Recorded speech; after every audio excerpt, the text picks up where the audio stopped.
Good morning everyone. Today's topic is archaea. Archaea is plural, archaeon is singular. Archaea are group of microorganisms that are unicellular in nature. Uni means one, which means archaea are made up of single cell, and it is a prokaryote. Prokaryotic organism are the one that do not have a well developed nucleus, and they also lack membrane bound organelles in their cell. And bacteria are also unicellular prokaryotic organism. Hence archaea was considered as a subgroup of bacteria. Later the 16S RNA sequence of the archaea reveals the fact that archaea was different from bacteria. At the same time, archaea has both the characteristics of bacteria and eukaryotes. They also have certain unique features that are absent in bacteria and eukaryotes. Hence, we have placed archaea in a different domain. And moving on to the ecology of archaebacteria, this ecology, this word, this suffix logy denotes study. Ecology is the study of bacteria and its relationship with its physical environment and other microbes present in that physical environment. So this archaebacteria prefer to live in extreme environments like high temperature, low temperature, high pH, low pH, and environments with high salt concentration, and the places where we have no oxygen. And the other places where archaea live are oceans. So the ocean floors will be very cold, like it will have 4 degrees Celsius and it will be very dark, and the pressure will be very high comparing the atmospheric pressure. Some archaea will live in the digestive tract of animals. Here the animal and the archaea will have a symbiotic relationship. Both are benefited from each other. They also live in soil and brine. Brine is nothing but a water bodies where the dissolved inorganic salt concentration is high. Now moving on to the morphology of archaebacteria, its size varies from 0.1 micrometer to 15 micrometer diameter.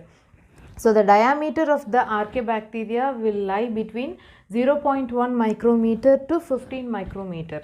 At the same time, some filamental form of archaebacteria can grow up to 200 micrometer. And moving on to the shape of archaebacteria, you know, the shape of archaebacteria will be similar to a bacteria. It has a wide range of shape. Some will be spherical, spiral, rod, lobed, and cuboidal, triangular, irregular, and pleomorphic. Some archaebacteria lack cell wall, so those archaebacteria will be pleomorphic. They change the shape of their body, and these archaebacteria will be either found as single cell or else 2 or more cells will join together to form aggregates. One example for a square shaped archaebacteria is Haloquadratum Walsby. This is a archaea that is square shape, and this Haloquadratum is a word that is translated from a Greek and Latin word which means salt square. So it is square shaped, hence it is called square. This, why we are adding salt is that it is a halobacterium that loves living in an environment where the salt concentration is more. For example, it loves to live in an environment which has a very high concentration of sodium chloride and magnesium chloride. And the second example for archaebacteria is Sulfolobus. Sulfolobus is a archaea which has irregularly shaped cell. We will see about the cell wall of archaea. So the cell wall of archaea is quite diverse, and it is not the same in all archaeon, and they do not have a peptidoglycan layer in their cell wall. Peptidoglycan is otherwise known as murin. So this murin layer is absent in the cell wall of archaea.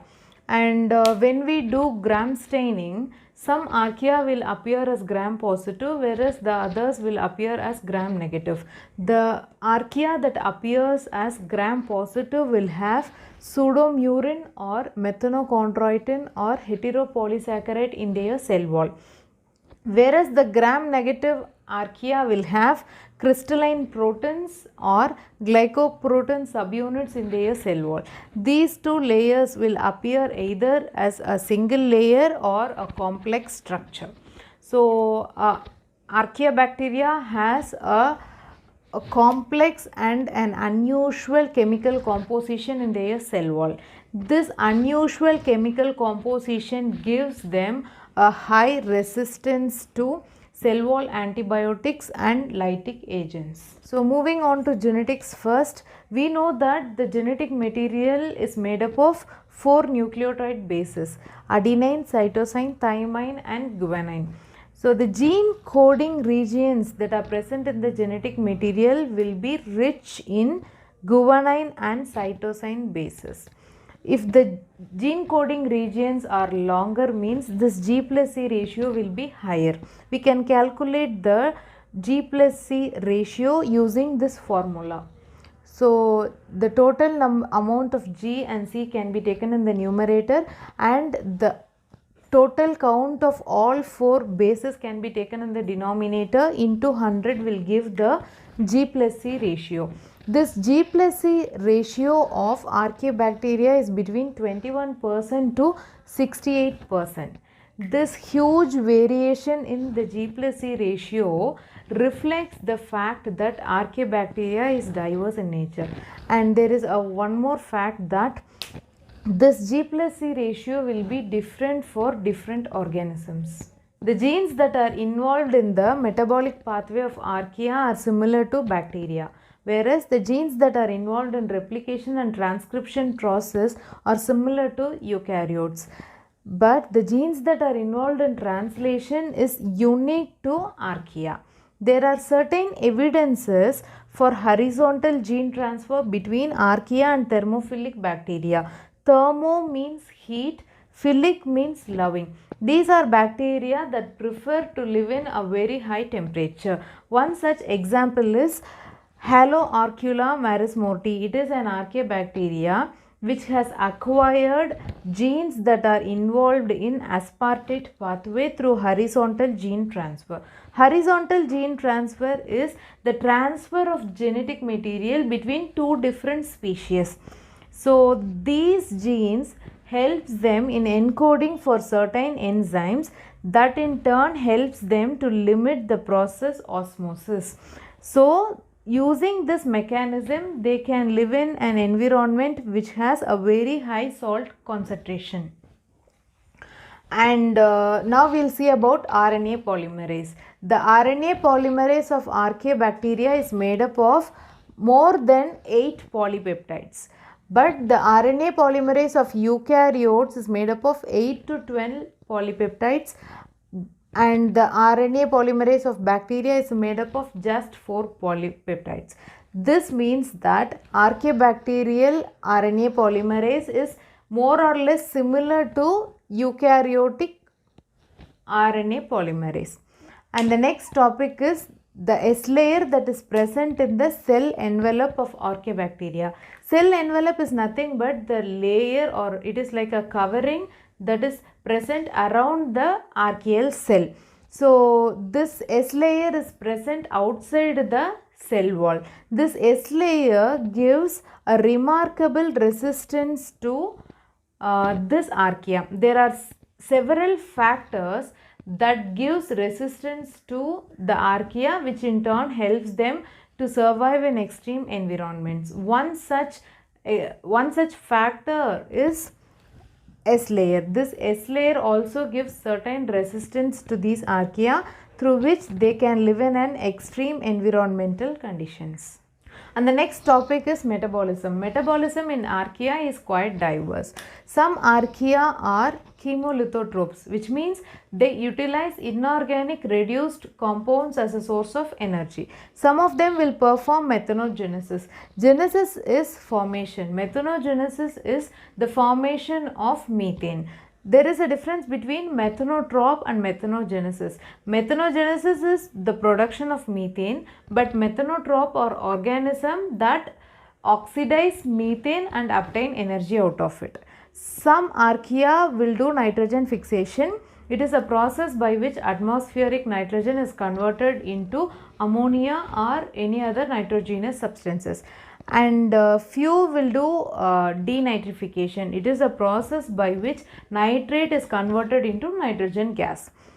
Few archaea are organotrope in nature, which means they utilize organic chemical compounds as a source of energy. And few archaea are phototropes in nature. Photo means light. They utilize sunlight as a source of energy using a pigment called bacteriorhodopsin. There is a difference between classical photosynthesis process and this reaction, and these archaea do not produce oxygen as an end product, and they do not fix carbon using this process. First we will see about the cell membrane of archaea. Cell membrane is a layer that is enclosing the content of the archaeal cell. This cell membrane is also known as plasma membrane, plasma lemma or cytoplasmic membrane. This cell membrane are in turn surrounded by cell wall. This is how the cell membrane of archaea will look like. It is a phospholipid bilayer. In some cases, the cell membrane is made up of a phospholipid monolayer. So it is nothing but a phospholipid, which is this is a phospholipid, and it is arranged in two layers. Hence it is called phospholipid bilayer. This structure can be drawn this way. It has tail region and a head region. This tail is made up of isoprene chain. It is a branched chain. This branched isoprene chains are connected to glycerol using this ether linkage, and this glycerol are in turn attached to phosphate group. This phosphate group is a hydrophilic region, and hence they are placed on the external surface of the plasma membrane. And this isoprene chains are hydrophobic in nature, and they are placed in the inside layer of the phospholipid bilayer. So this isoprene chains do not have any charge. This phosphate group has negative charge. This is a polar end and this is a non-polar end. So this is about the structure of archaeal. Now we will see about the difference between the cell membrane of bacteria and archaea. So the first point is that this isoprene chains are present in case of archaea, whereas in bacteria we have fatty acid chains. And this ether linkage is present in this ether linkage is the one that is connecting this isoprene chain with glycerol, but in case of bacteria, ester linkage will be present. And the third point is that this archaea has L-glycerol moiety, whereas bacteria will have D-glycerol moiety. Okay, this is about the structure of archaeal cell membrane. The other type of archaeal cell membrane is phospholipid monolayer. In this case, the middle portion is made up of isoprene chain. On either side of this chain, we have ether linkage, which is joining this isoprene chain with glycerol molecule. This glycerol molecule are in turn connected to phosphate group. This is the structure of phospholipid monolayer, and this is the structure of phospholipid bilayer. This blue color region indicates isoprene chain. This green color is the ether linkage. Red one indicates glycerol, and this black color region indicates phosphate group. Now we will move on to the reproduction of archaea. Archaea will reproduce by three methods. One is binary fission, and the second one is fragmentation, and the third is budding. Binary fission is nothing but the archaea will grow in size and their nucleus will start to divide at first. This process is called karyokinesis. After the division of nucleus, the cytoplasm and all the content that are present inside the cell will divide. This process is called cytokinesis. After cytokinesis, two daughter nuclei will be we will have two daughter nuclei. So this process is called binary fission. As a result, we will get only two daughter nuclei. Fragmentation is a process by which this archaea will divide into many fragments, and each fragment will develop into an individual archaeal cell. Budding is a process by which a small bud-like structure will emerge out of the cell. Later, this bud grow in size and they detach from the parent cell. This process is called budding. And the uses of archaea are, they are used in biogas production and enzymes like restriction enzyme, PFU DNA polymerase enzyme. It is an enzyme that is extracted from Pyrococcus furiosus, and enzymes like amylase and galactosidases are used in various industries. For example, amylases and galactosidases are used in food industries. This PFU DNA polymerase is used in PCR chain reaction, and archaea are also used as biosensors, and they are also used in sewage treatment and bioleaching processes. And the last question is, will archaea cause disease? So far we have not discovered any pathogenic archaea, but still research are going on. And the reason why they are not causing disease is that, so far we have given an statement that archaea will prefer to live in extreme environment, and they do not prefer normal room temperature, and that's why they have not caused any disease. Like that we have a assumption, but there are certain evidences that says that archaea will live on the human skin and they are helpful in lowering the pH of our skin. This is again an benefit of archaea, but research are still going on whether archaea cause any diseases or not. This is still an unanswerable question. Thank you.